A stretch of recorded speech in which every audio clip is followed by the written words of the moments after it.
सभी को कार्तिक महीने की हार्दिक शुभकामनाएं। आप सभी के जीवन में भगवान विष्णु और माता लक्ष्मी की कृपा सदैव बनी रहे। आज के इस वीडियो में मैं आपको कार्तिक माह के 5 चमत्कारी दिन यानी कि भीष्म पंचक व्रत के बारे में संपूर्ण जानकारी दूंगी। इन 5 दिनों में आपको क्या करना है, क्या खाना है, हमें कार्तिक मास का उद्यापन कैसे करना है, इन 5 दिनों को भीष्म पंचक व्रत क्यों कहा जाता है के बारे में संपूर्ण जानकारी दूंगी। सनातन धर्म में भीष्म पंचक के 5 दिवसों को काफी मंगलकारी बताया गया है। वैसे तो जब भी कोई पंचक लगता है तो कहा जाता है कि कोई भी शुभ कार्य नहीं करना चाहिए। भीष्म पंचक इकलौता ऐसा पंचक है जिसे मंगलकारी बताया गया है।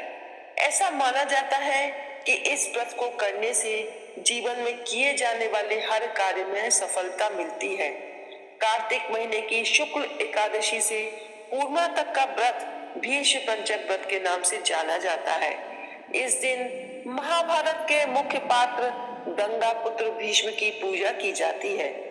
भीष्म पंचक को पंचभीकु के नाम से भी जाना जाता है। आप जो कुछ भी इन 5 दिनों में करते हैं उसका कई सौ गुना फल प्राप्त होता है। अब हम जानते हैं कि हमें व्रत कैसे करना है। जिन्होंने कार्तिक के पूरे महीने में व्रत की है तो वो भीष्म पंचक व्रत जैसे करते आ रहे करेंगे, लेकिन इन 5 दिनों में अन्न का त्याग करना पड़ता है। लेकिन जिन्होंने कार्तिक के महीने में अभी तक कुछ भी नियम नहीं लिया है तो ये 5 दिन आपके लिए वरदान है।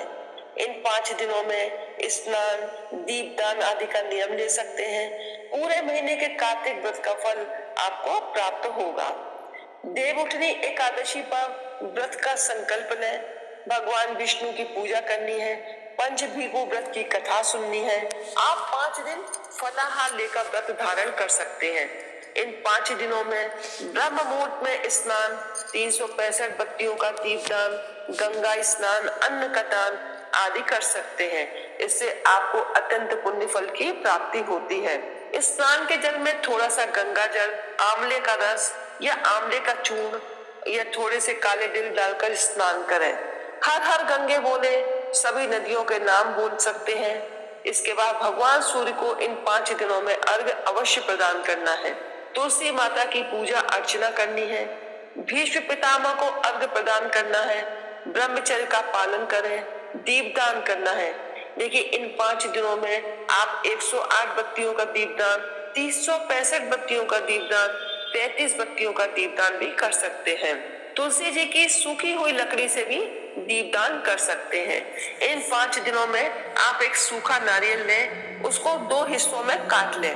तो इस तरह से ये आपको 2 आपके दीपक तैयार हो जाएंगे। आप इनमें 365 बत्तियां या 108 बत्तियां लगा करके दीपदान कर सकते हैं। आप जो बत्तियां हैं वो घर में भी बना सकते हैं, नहीं तो बाजार से भी ये बत्ती बनी बनाई आती है। एक रुई की बत्ती बनी आती है 365 और एक कच्चे धागे से बनी आती है 365। तो आप उन कच्चे धागे वाली बत्तियों को लेकर के इस तरह से दीपदान कर सकते हैं। आपको इस तरह से 5 नारियल के दीपक लगाने हैं और 5 में आपको बत्तियां रखनी है, उनका पूजा करनी है। रोली, कुमकुम आदि से दीपों की पूजा करें। 2-3 बार पानी लेकर के हाथ घुमाए दीपक के ऊपर। इस तरह से ये आपका दीपदान हो जाता है। अब जानते हैं कि दीपदान आपको कहाँ करना है। देखिए आप भगवान विष्णु के सामने दीपदान कर सकते हैं, पीपल वृक्ष के लिए कर सकते हैं, आंवले में कर सकते हैं, बट वृक्ष में कर सकते हैं और आकाश दीप जला सकते हैं। आप यदि गंगा जी जा रहे हैं तो गंगा जी के तट पर भी आप इस दीपदान को कर सकते हैं। पंचभीकु की पूजा के लिए आपको एक चौमुखी दीपक लेना है। ये दीपक आप तुलसी जी के सामने जला सकते हैं। एक थाली लीजिएगा, उसमें आप चौमुखी दीपक रखिएगा और 2 कटोरी, एक में राई और एक में हरा आंवला या सूखा आंवला रख सकते हैं। हरा आंवला अगर आप ले रहे हैं तो उसके छोटे छोटे टुकड़े कर लीजिएगा और दोनों चीजों को अपने हाथ में लेकर थाली के चारों ओर आपको घुमाना है और ये कुछ लाइनें आपको बोलनी है। पूनो नहाई पड़वा नहाई, पंच रत्न पंच तीरथ पंच भीकु नहाई, 1 टका मेरी गांठ में सुनियो रघुराई, आधे का लाई आंवला आधे की लाई राई, राई दामोदर सांवरा जिसने सृष्टि रचाई, राजा के घर उतरी, पुत्री बनकर आई, राजा लाया ब्याह कर, रानी बनकर आई। चार चक्कर चार मक्कर चार दिए की लौ, मैं तुमसे पूछूं किशन जी कब निसारा होए। जब आएगा कार्तिक का महीना तब निसारा होए, जब नहाएंगे कार्तिक का महीना तब निसारा होए। इस तरह से आप ये लाइनें बोल सकते हैं और ये जब पूरी हो जाए उसके बाद जो आपके हाथ में राई और आंवला है उसको दीपक की थाली में रख दें। तो इस तरह से आप ये पंचभीकों की पूजा कर सकते हैं। आपको ये एक ही दिन करना है, पहले एकादशी वाले दिन कर सकते हैं या पूर्णमासी के दिन भी कर सकते हैं। ये जो पंचभीकु व्रत है, ऐसा कहा जाता है कि महाभारत में कुरुक्षेत्र युद्ध की समाप्ति के बाद भीष्म ने अपना भौतिक शरीर छोड़ने से पहले व्रत का पालन किया था।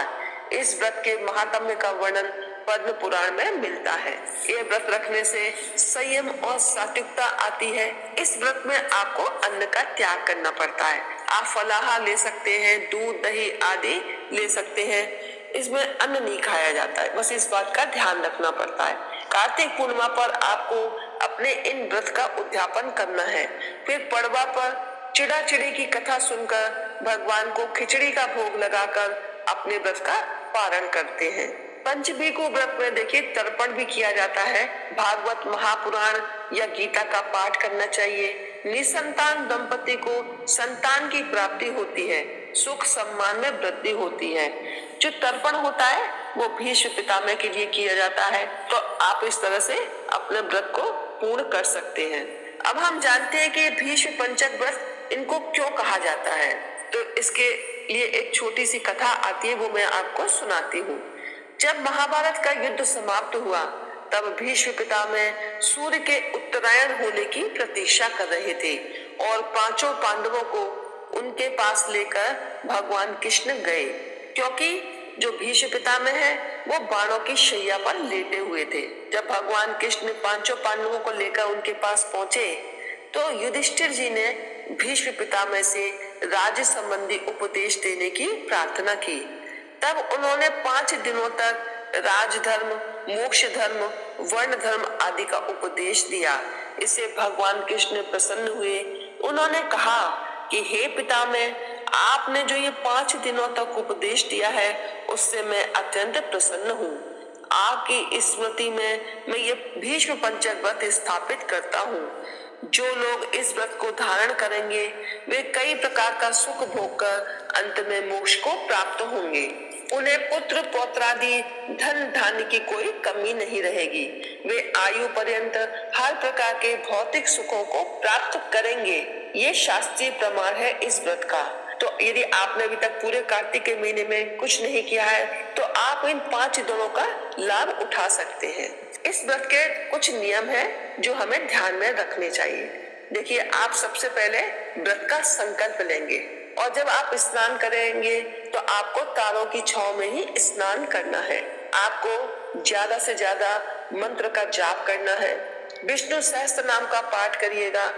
ये विधि मैं आपको बहुत सरल तरीके से बता रही हूँ, क्योंकि जो शास्त्रों में वर्णित है वो विधि थोड़ा सा कठिन है, मुश्किल है। हम गृहस्थियों के लिए ये विधि आसान है। आप इस विधि से भी आप पंचभीकु व्रत कर सकते हैं। तो जितना इन 5 दिनों में मंत्र जाप किया होता है उतना ही हमें लाभ प्राप्त होता है। आकाश दीप भी आपको अवश्य प्रज्वलित करना है। ये जो व्रत है, वैसे तो जो शास्त्रों में लिखा है, निराहार लिखा है कि निराहार रहकर व्रत करना चाहिए, लेकिन ये संभव सबके लिए नहीं है। तो आप एक समय फलाहार कर सकते हैं। आप दिन में चाय, दूध आदि ले सकते हैं, ड्राई फ्रूट्स वगैरह खा सकते हैं और शाम की पूजा के बाद आप भगवान को फलाहार का भोग लगा करके अपना भी व्रत खोल सकते हैं। उद्यापन आप कार्तिक पूर्णिमा को करें तो इसमें आप क्या कर सकते हैं कि आप पंडित पंडितानी को बुला करके अपने घर में भोजन करा सकते हैं और ऊनी वस्त्रों का दान दें। छाता, जूते, चप्पल, गर्म कपड़े आदि का दान दे सकते हैं और जो आपकी श्रद्धा हो, जो जितनी आपकी सामर्थ्य हो, उस हिसाब से दान दक्षिणा दे करके आप अपने व्रत को पूर्ण कर सकते हैं। यदि आप इन 5 दिनों में चाहें तो आप अखंड दीपक प्रज्वलित कर सकते हैं। अखंड दीपक जलाना करना भी बहुत शुभ माना जाता है। तो इस तरह से आप अपने व्रत को पूर्ण करिएगा और व्रत का फल आपको अवश्य प्राप्त होगा। अब मैं आपको कुछ सरल उपाय बताती हूँ जो आप इन दिनों में कर सकते हैं। देखिए, जब आप 365 बत्ती का दिया जला रहे हैं या 108 बत्ती का दिया जला रहे हैं, आप उसके अंदर एक लौंग और थोड़ी सी काली हल्दी का टुकड़ा डाल दीजिएगा। ये अत्यंत शुभ माना जाता है। यदि आपने अभी तक कोई भी दीपदान नहीं किया है तो आपको दीपदान अवश्य करना है। अंधेरे स्थान पर दीपदान का विशेष महत्व है। एक तुलसी की जो जाप करने वाली माला होती है, आप उसको अपने घर के मंदिर में ही भगवान विष्णु को इन 5 दिनों के लिए पहना दीजिएगा उनके गले में। और 5 दिन तक जब आप अपने मंदिर में विराजमान विष्णु जी के गले में ये माला पहनाएंगे तो आप मंत्र जाप आदि करेंगे तो ये माला अपने आप अभिमंत्रित हो जाएगी। और 5 दिनों के बाद यदि आप चाहें तो ये तुलसी जी की माला खुद भी धारण कर सकते हैं, नहीं तो अपने मंदिर में आप इसको रख दीजिएगा। इस पे आप बाद में जाप भी कर सकते हैं। आपको इन दिनों में चावल का दान अवश्य करना है। आप एकादशी के दिन, द्वादशी के दिन, इन 5 दिनों में किसी भी दिन चावल का दान कर सकते हैं। इन 5 दिनों में आपको तुलसी का पौधा भी दान अवश्य करना चाहिए। आप यदि किसी को दान कर सकते हो दान कर दीजिए, नहीं तो आप मंदिर में इस पौधे को रखकर आ सकते हैं। अब हमें कुछ सावधानियां रखनी है। देखिए, इन 5 दिनों में आपको शरीर पर तेल नहीं लगाना है, भूमि पर शयन करना है, इससे अकाल मृत्यु से बचाव होता है। आपको बैगन, करेला, दही, मांसाहार, चावल आदि नहीं खाने हैं। लाल मसूर की दाल आदि का सेवन नहीं करना है। तो ये छोटी छोटी सावधानियां हैं जो आपको रखनी है। आपके द्वारा कोई आहत ना हो। आपको मन, वचन और कर्म से सात्विक रहना है। सभी का आदर और सम्मान करना है। पशु पक्षियों को खाने के लिए कुछ न कुछ अवश्य देना है। आप इन छोटी छोटी सावधानियों को ध्यान में रखिएगा और अपने व्रत को पूर्ण करिएगा।